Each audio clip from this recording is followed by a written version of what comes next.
दोस्तों नमस्ते। वक्फ कानून का विरोध करने के लिए या इस कानून को बंद कराने के लिए बहुत सारी रीट पिटीशन सुप्रीम कोर्ट में दायर हो चुकी है। उस पर माय लॉर्ड ने सरकार को ये पूछा भी है कि क्या आप हिंदू संस्थानों पर, हिंदू ट्रस्ट पर मुसलमानों को लेंगे क्या।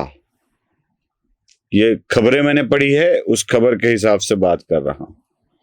मतलब मैंने वो ऑर्डर नहीं पढ़ी है, खबरें पढ़ी है कि कोर्ट ने ऐसे पूछ लिया और सारे अखबारों ने इसी खबर को बहुत बड़ा बना दिया है। साथ ही साथ कुछ दिनों की सहूलियत देकर वक्फ के बारे में सारी चीजें बोलने के लिए कहा गया है।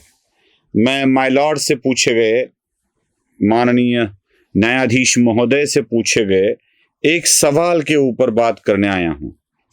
ना मुझे ऐतराज है इस सवाल पर, न मुझे कोई आपत्ति है, न मुझे जज साहब ने ये क्यों पूछा यह बताना है, कुछ भी नहीं है। ना मैं केंद्र सरकार का हिस्सा हूं।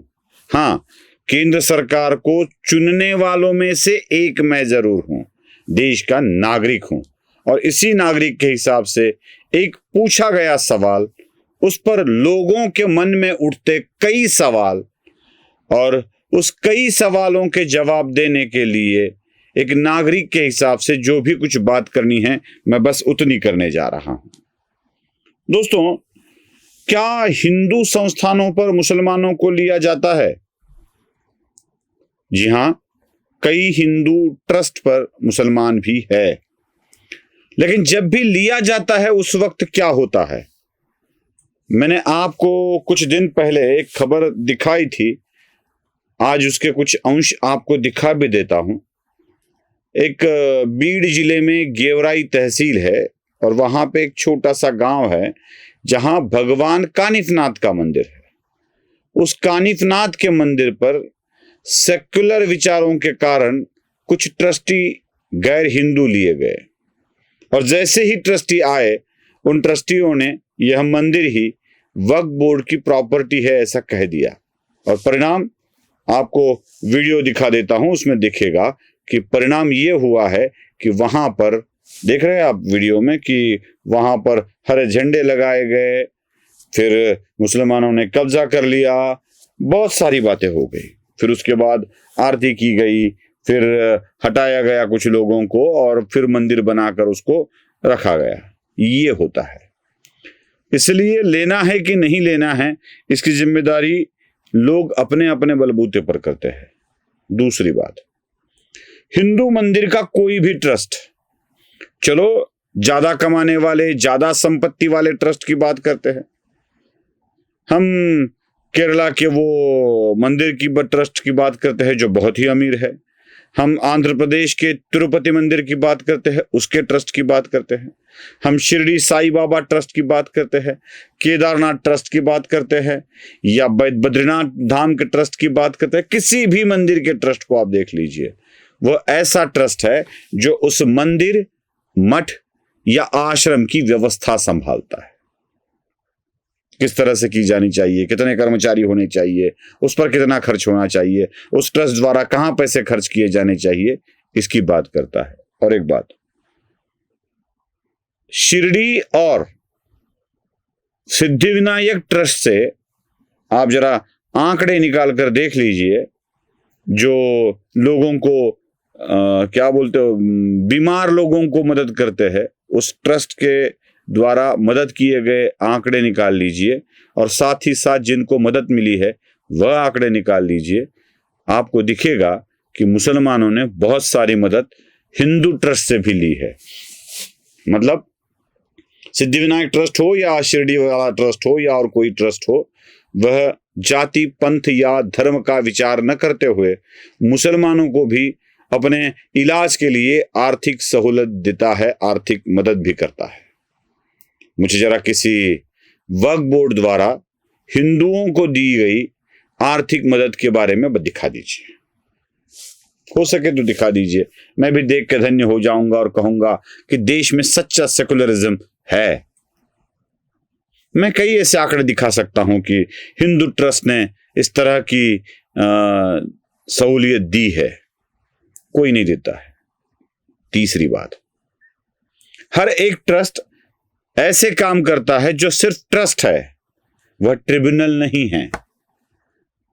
कोई ट्रिब्यूनल नहीं है, मतलब ट्रस्ट के अध्यक्ष को न्यायाधीश के अधिकार नहीं है।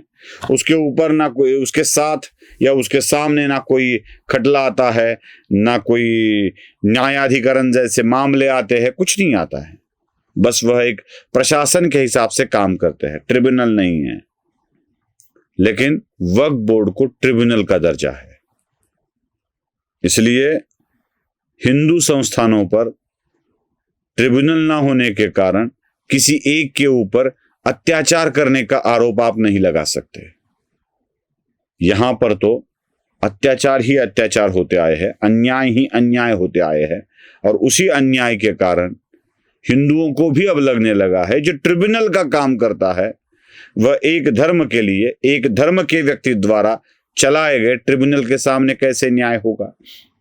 न्याय करना है तो सारे धर्म के लोग वहां होने चाहिए। इसलिए वक्फ बोर्ड पर अन्य धर्मीय चाहिए या ट्रस्ट पर कोई अन्य धर्मीय होने की आवश्यकता नहीं है। और बात बता रहा हूं, हिंदू धर्म ने या किसी ट्रस्ट ने अपना दावा जमीन पर नहीं किया है और अपने सामने ही उसके ऊपर कब्जा नहीं किया है। आप कहेंगे ऐसा कैसे कहते हैं आप, वहां तो चल रहा है ज्ञानवापी का मामला, अयोध्या वाला मामला है, द्वारका वाला मामला है, वहां पे तो चलता है। आप ये कैसा कह सकते हैं कि किसी के ऊपर दावा नहीं किया गया है? जी, दावा किया है, लेकिन मामले अदालत में चल रहे हैं। जो संविधान द्वारा निर्मित अदालत है उनमें ये मामले चल रहे हैं। यहां कोई अपने द्वारा दावा किया, मुकदमा हमारे ही कोर्ट में ले लिया, उसी कोर्ट का निर्णय हमारे ही पक्ष में ले लिया, ऐसे नहीं होता है। हिंदू ट्रस्ट में ऐसे नहीं होता है, वो वक्फ बोर्ड में होता है। न जाने कितनी हिंदू प्रॉपर्टियां अपने नाम कर ली है वक्फ बोर्ड ने। और सबसे अहम बात, ट्रस्ट अपने अपने संस्थानों का ही काम देखता है, सारे संस्थानों की अपेक्स संगठन, शिखर संगठन के रूप में काम नहीं करता है। कोई हिंदू ट्रस्ट शिखर संगठन के रूप में काम नहीं करता है। अतः किसी भी हिंदू संगठन पर गैर हिंदुओं को लेना आवश्यकता ही नहीं है। हाँ, बस आपको अगर दिखाना है कि हम सेकुलर है, हम लिबरल है, तो दिखा सकते हैं, कोई आवश्यकता नहीं है। लेकिन न्यायाधिकरण का काम करने वाले इस ट्रस्ट पर, वक्फ बोर्ड पर गैर मुसलमान होना भी आवश्यक इसलिए है क्योंकि वो दावा करते हैं, जमीन प्राप्त करने की कोशिश करते हैं, प्रॉपर्टी अपने हाथ में ले लेते हैं और न्यायाधीश भी वही होते हैं। इसलिए यह जरूरी है। माय लॉर्ड, नमस्ते।